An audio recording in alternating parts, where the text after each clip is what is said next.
Hi everyone. So in the previous video we created a user in ES and logged in as the user. So in this video we are going to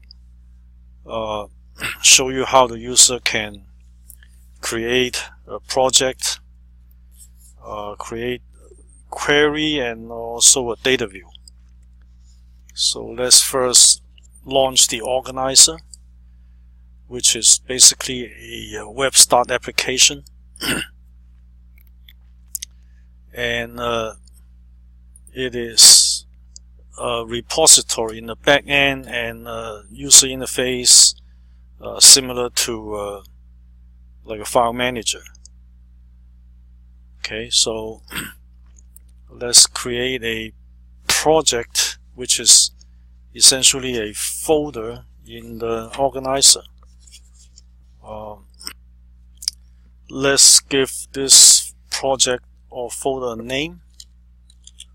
QuickStart example, and then add some descriptions.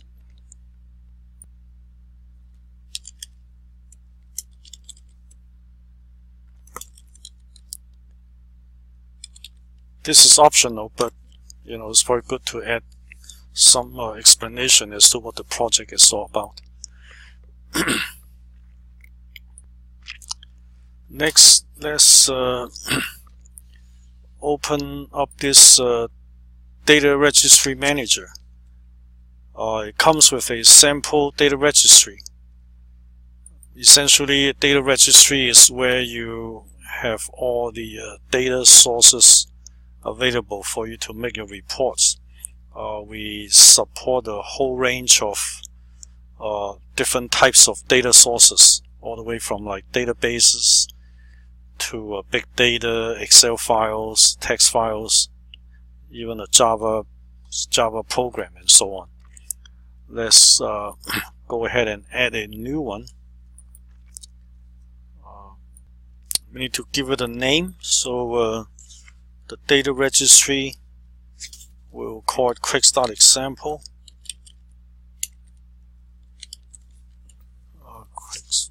QuickStart sample.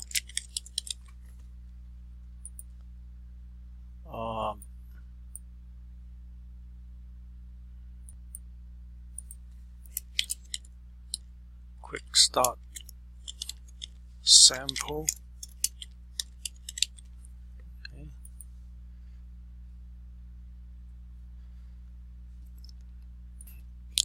Next, in this new data registry, let's go ahead and add a database connection. So we support a whole range of databases, MySQL, Oracle, Postgres, DB2, and so on. For this example, let's choose HSQL, which is a small footprint local database bundled with the product. A sample HSQL database also comes with a product, so let's try to connect to it. Give it a name, wood view, and then the URL string.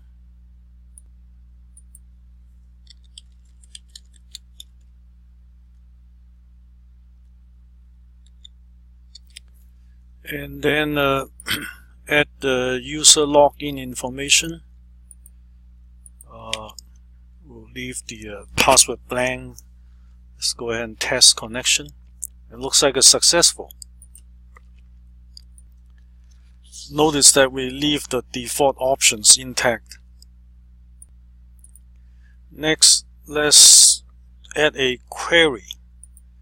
So create a new query, and there are two ways to make queries. One is actually open up the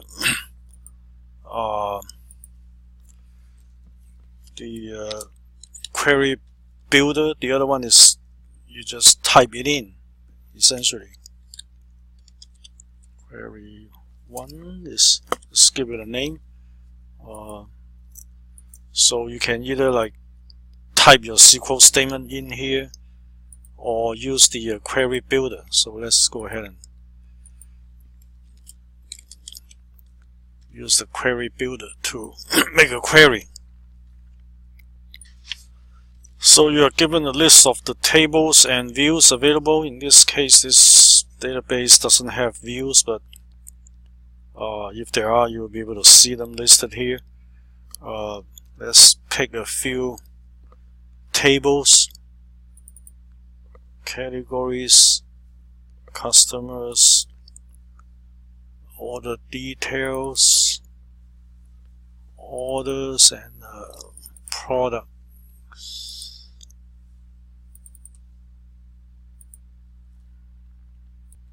And then pick several fields. Let's go ahead and get order ID, company,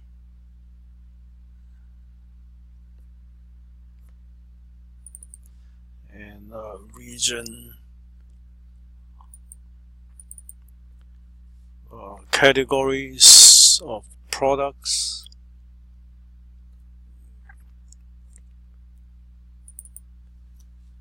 see product name, unit price of the products, and then quantity from the order or orders details.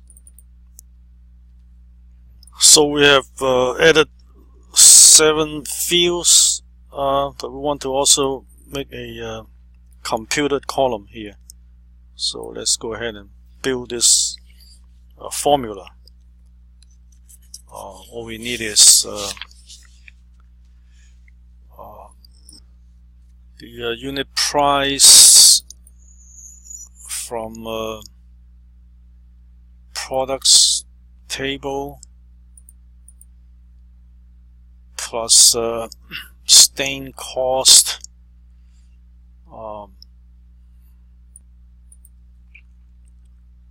order details.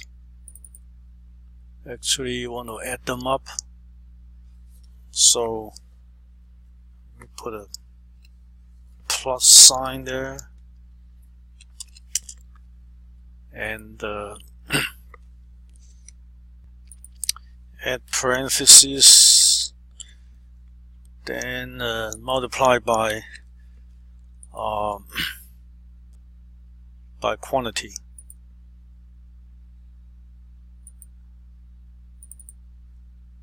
Okay, so now you have a formula. Want to give it an alias. Let's call this sales.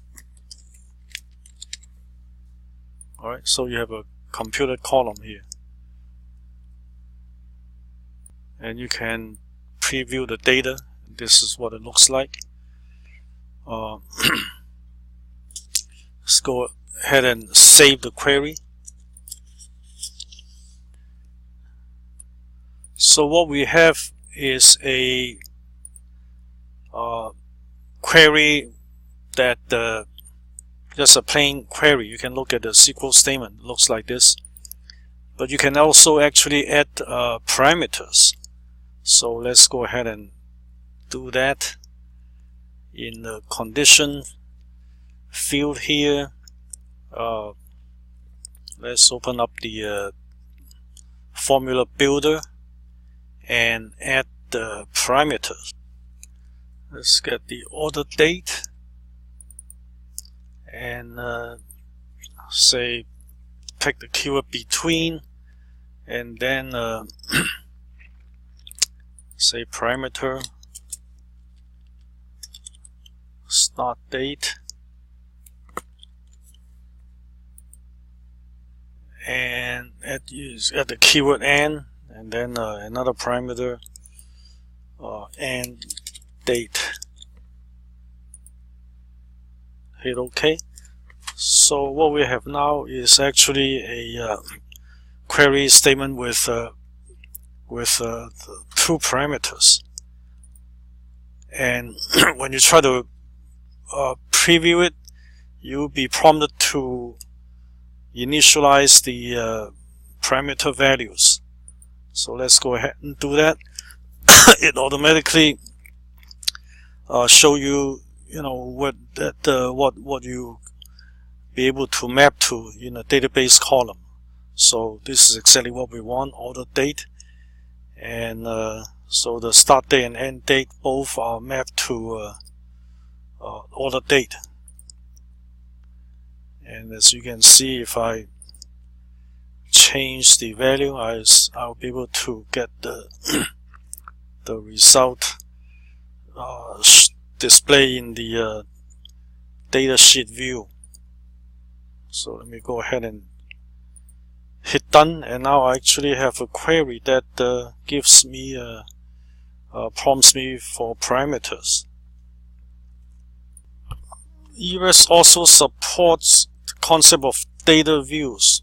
You can think of it as a local database view that you can define and essentially provide a business layer or meta layer on top of your database structure, so that when the user makes queries, they don't have to understand or know the underlying database structures. And of course, some of those database structures could be pretty complicated and cryptic. So this data view makes it a lot easier for users to make queries. So let's go ahead and create a data view. You'll be presented with the tables in the database, and you can go ahead and select the ones you want for the data view. So let me go ahead and pick the ones that I want to make for this example. Let me go ahead and pick customers, orders, order details,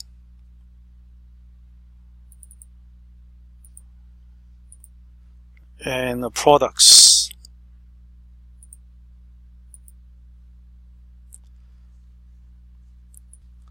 You can click the joins tab and actually see how the tables are joined, and in fact, if you want, you can modify the joins, or if the database didn't have primary keys and foreign keys set up, you would have to manually join them. But in this case, the database already have the primary keys and foreign keys relationship set up, so it's joined automatically.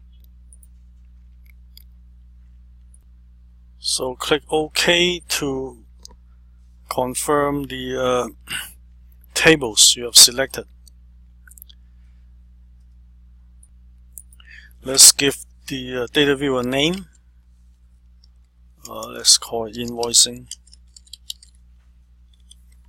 and then start to pick the fields that we want for this data view. So let me go ahead and add these fields: company, contact name, address, city, state, and zip. And then for the orders table, let's take order date, ship date, ship to, ship address, city, state, and zip. And then move on to order details.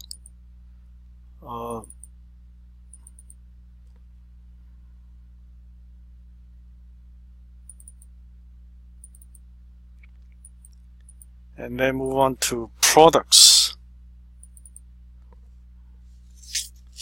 Let's get the product name, unit price, and stain price. So these fields on the right hand panel are basically pulled from 4 tables, and we want to organize them a little bit. So let's go ahead and add heading. Okay, so let's add something called customer info, and then another one, shipping info, and then one more called order info. So now we have 3 headings. As you can see, now we want to organize these fields under the right heading. Let's go ahead and select company, contact name, address, city, and state and zip, and then say group fields, and then we'll select the correct heading. Let's call this customer info. And now you can see that under customer info you have these 4 fields. Likewise, let's pick ship to info, ship address, city, state, zip, and date. So these 6 fields, make them go under shipping info. And lastly, the remaining fields, we want them to go under order info. So let's go ahead and select these fields, and then say group field under order info. So now we have these fields or columns from the 4 tables group, sort of, like in a more user-friendly way on the right hand side, and this would basically be used as data view for making queries. As you can see, these field names are pulled directly from the database columns. You can actually rename them if you like, and make them more readable. So let's go ahead and do that. At least say put a space, to make the names more legible.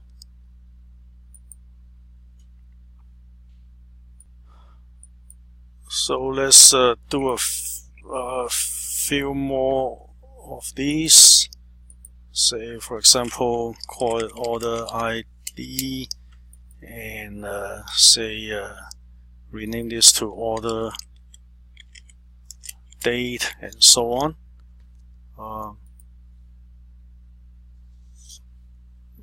So after we change the names, this would be what it looks like on the right hand side of the panel. Okay, let's save it, and now you have a data view that is ready for you to make a data view query. So let's go ahead and make a query, hit view, and pick several fields from order info. Let's pick order ID, order date, product name, unit price, quantity. Okay. and hit OK, and you see this query window. Go ahead and give a name.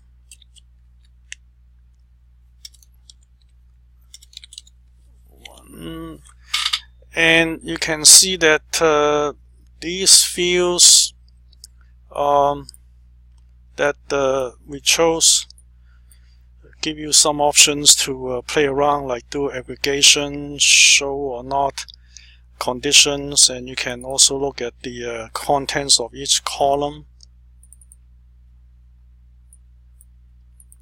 Let's go ahead and make a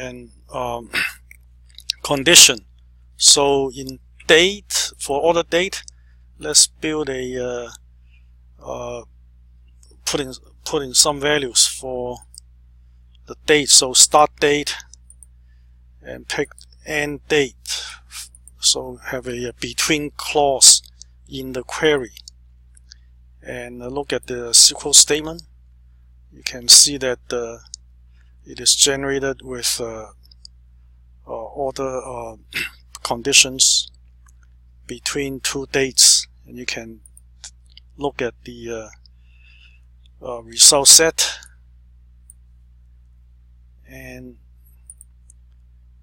basically you're ready to save it and run the query and use it in your report or chart. Let's cancel it, and later on you can use it for building reports or charts. So this basically concludes this section of the video. So let's go ahead. Okay, let's make a data view query.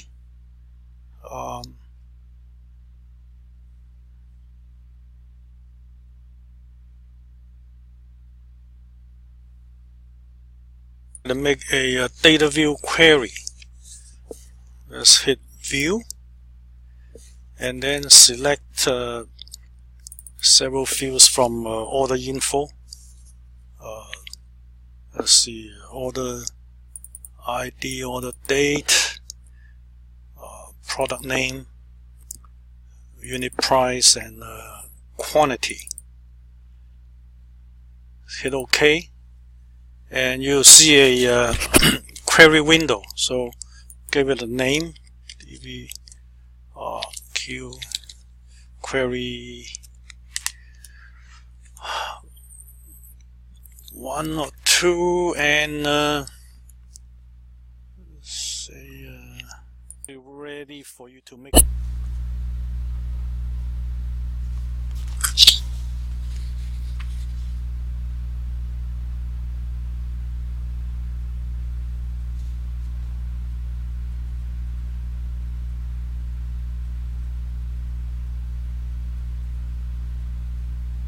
queries.